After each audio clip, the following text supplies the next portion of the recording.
Welcome to the Reaper Show. Yeah. Your cult hero's back again. Let's get right to it. We start the Monday off with Monday Night Football, the last Monday Night Football game of the season, with the Detroit Lions versus the San Francisco 49ers, last year's NFC Championship game. Although this matchup does not look as good as it was at the beginning of the year, especially with San Fran not making the playoffs. And the Detroit Lions are still battling for the NFC North Division. So they have to win tonight to have a shot at that. And I think it could be pretty easy tonight over the 49ers.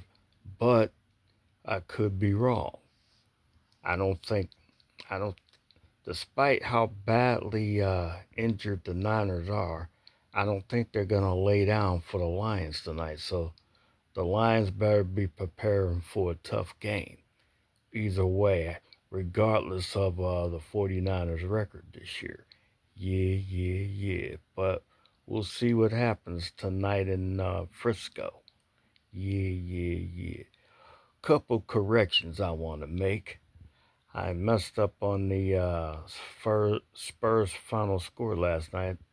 It was 112 to 110. Minnesota won the game. I'm sorry about that. And the other correction I want to make, I forgot to give the Raptors score. It was 136 to 107 last night. The Atlanta Hawks won as Ice Tray poured in 34 points to lead the Hawks in that game. So the Raptors again lost their 10th in a row. Yeah. Brock Bowers of the of the Las Vegas Raiders is now the rookie leader in yards and in receptions all time for a rookie. He broke Mike Ditka's record yesterday, so now he's at 108 receptions, I believe, and he's at 1,144 yards. So an incredible rookie season for Brock Bowers. But despite all that, Jaden Daniels, who topped that last night by throwing 4 touchdown passes. And again, he got the Commanders a win in overtime to punch their ticket into the playoffs. Yeah. And they are 11-5. And happy for those Commanders, actually.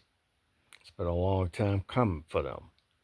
Long playoff drought for them. But it has ended. They have clinched it.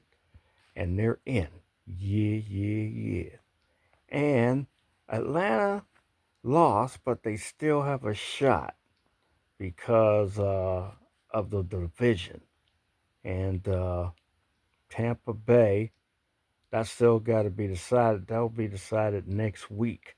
So they still got a shot at getting the NFC South, despite the loss yesterday. But Alex Penix Jr. played pretty well in that game, too. And he was the one who hit Kyle Pitts with that pass to send it into overtime last night. That was a pretty good game last night between the Falcons and the Commanders. But the Falcons get the win, and they punch their ticket to the playoffs for the first time in a long time. And Rookie of the Year, Jason Daniels. That's what he'll be called soon. So get used to saying that. Yeah. And this week, this Saturday, it will be an AFC North Saturday, as the schedule makers put it out to be. It'll be Baltimore versus Cleveland, 4:30 game this Saturday, and then it will be Cincinnati versus Pittsburgh.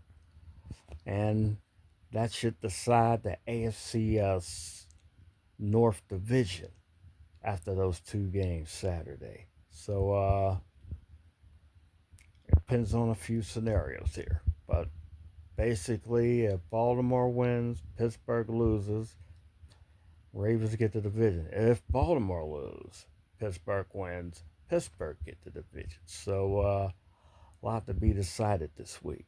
Yeah. And we're coming up on New Year's, and but the first college playoff game will be played tomorrow between Penn State and Boise State. This should be an interesting game on a lot of levels, and a chance to see, for me to see Aston Genty play for the first time ever, because I never saw him play before. I've seen his highlights all year long, but at Boise State ain't on TV rarely, but because they play in the Mountain West Conference out there, and Mountain West ain't got no big TV deal. Yeah. But tomorrow they will get front and center attention because they're playing state in the college football playoffs tomorrow. I expect I expect Boise State to keep running Aston Genty to see if Penn State can stop it. Because they're going to go with their bread and butter and they're going to try to shove Genty down Penn State's defense throat and see how Penn State react to it. Penn State got a decent defense, a decent defense. They're not a great defense, but they're decent. But we'll see how they respond tomorrow to Aston Genty coming right at them. Because he's a big boy to bring down. And I expect them to go right at Penn State's defense.